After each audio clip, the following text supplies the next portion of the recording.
Hello there, my name is Christina and I'm going to talk to you today about arrays in Java. So what is an array? Arrays are containers that store a fixed length of multiple values of the same data type. Arrays can hold primitive data types like byte, short, int or integer, long, float, double, boolean, and char. Arrays can also hold reference types such as string, other arrays, and objects.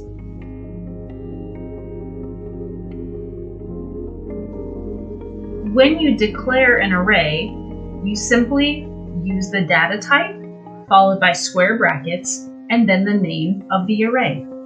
For instance, here we have declared an array of string called names and also an array of integers called ages.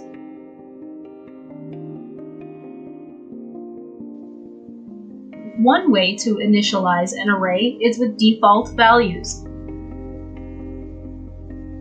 Here we have declared and initialized an array of integers called ages with a default value of 5. If we don't provide an initializer, the default value of 0 is assigned to each element in the case of integer. You can also initialize an array by setting values. This is also called an array literal. When you initialize an array by setting values, those values will be set within curly brackets. Here we have declared and initialized an array of strings called names.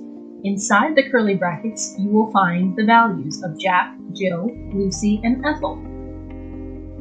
Here we have declared and initialized an array of integers called ages that holds the values 1, 2, 3, 4, and 5.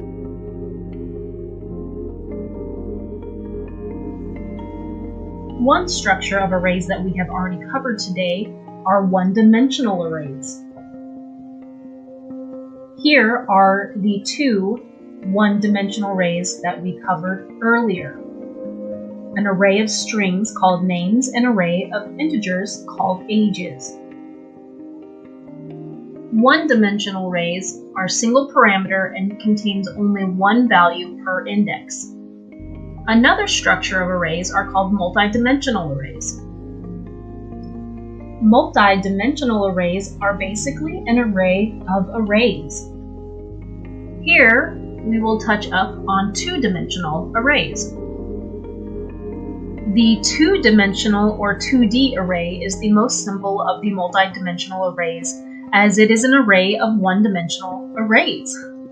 A 2D array is stored in the form of rows and columns and can be thought of as a matrix. Declaring and initializing a 2D array is very similar to a one-dimensional array. You will have the data type followed by two square brackets followed by the array name. Here, we are initializing it to a new integer array and its rows and columns inside the square brackets. Here, we are initializing a 2D array called numbers with 3 rows and 3 columns. This table shows the layout of the array we just declared. The ordered pair in the table is the index to access that specific element. As you can see, it is broken up into rows and columns.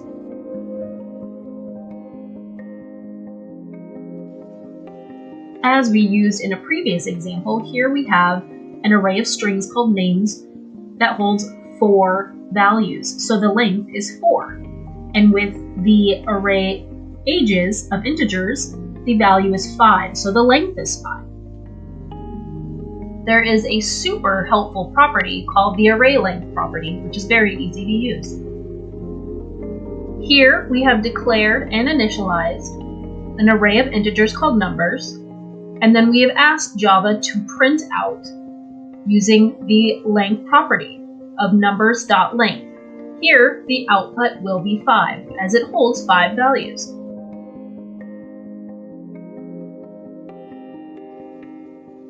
In computer science, the index of an array starts at 0.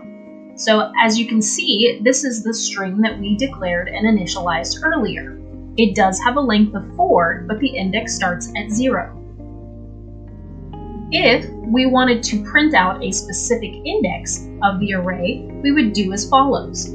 Again, we have the string array called names, and we're asking Java to print out names with square bracket 1 being index 1. The output would be Jill. While we have declared and initialized the array names, if we ask Java to print out index 4, we would get this error message. That is because the 4th index does not exist. Jack is 0, Jill is 1, Lucy is 2, and Ethel is 3.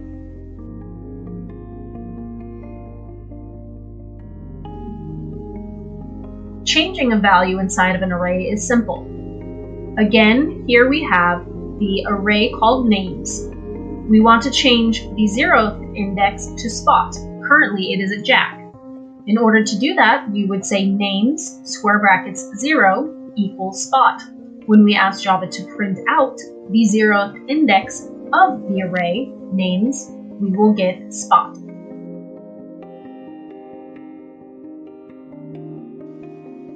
When you iterate through an array, most commonly you will use a for loop, which looks like this. The syntax of a for loop is as follows. There is initialization, which is where you want to begin in the array based on index. Then there is the condition, which is evaluated with every iteration. When the condition is true, the statement is executed. Once the condition is no longer true, the statement is no longer executed. Then you have the increment, which updates the value of the counter of the loop through each iteration. Here we have a basic array iteration code. We have an array of integers called numbers, and we use a for loop to iterate through. We begin at the index 0, and the condition is the length of the array, and the increment is 1. We've also created a variable to hold the value of the index. This will loop through the array and ask Java to print it out in order. Once that code has been executed, this is the output.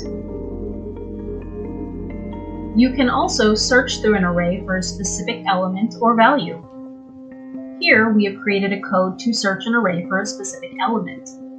We have created an array of string called cars and a counter called findCar. We use a for loop to iterate through starting at the 0th index for the length of the array and incrementing by 1. If the index equals Volvo, then we increase the counter by 1. If the counter is greater than 0, then we will print out Volvo is in the array. Otherwise, there is no Volvo in the array. When you run that code, you will find that the output is there is a Volvo in this array. A helpful way to see how you iterate through an array is this flowchart. You start, and then if the element is present, then you search for the next. If it's not, then you go back to is the element present. You continue this until either the element is found or the element is not found, and then the program will stop.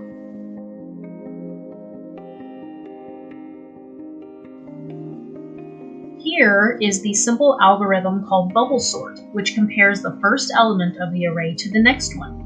If the current element of the array is numerically greater than the next one, the elements are swapped. In this code, you will notice that we have an if statement inside of a for loop inside of another for loop. When we use an array of this input, the output will put it in numerical order. You can also concatenate or merge 2 or more arrays. Concatenating arrays is the action of taking 2 or more arrays and creating one. In order to do this, the arrays must contain the same data type. Here is an example of code to concatenate an array.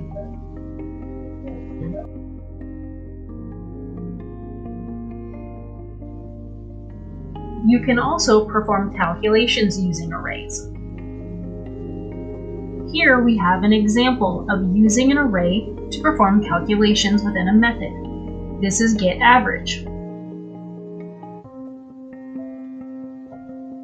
If our input for get average was 1, 2, 3, 4, 5, our output would be the average is 3.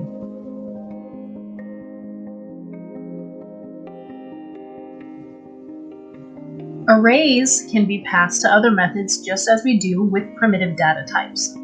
Here you see a method prototype.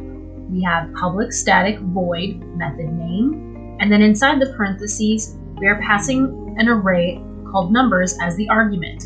This is also the same as the string.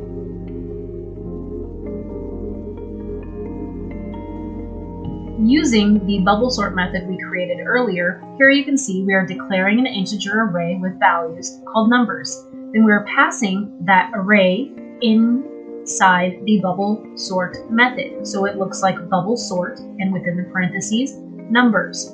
The program will execute and run as usual, and with the bubble sort algorithm we did earlier, the output will be in order.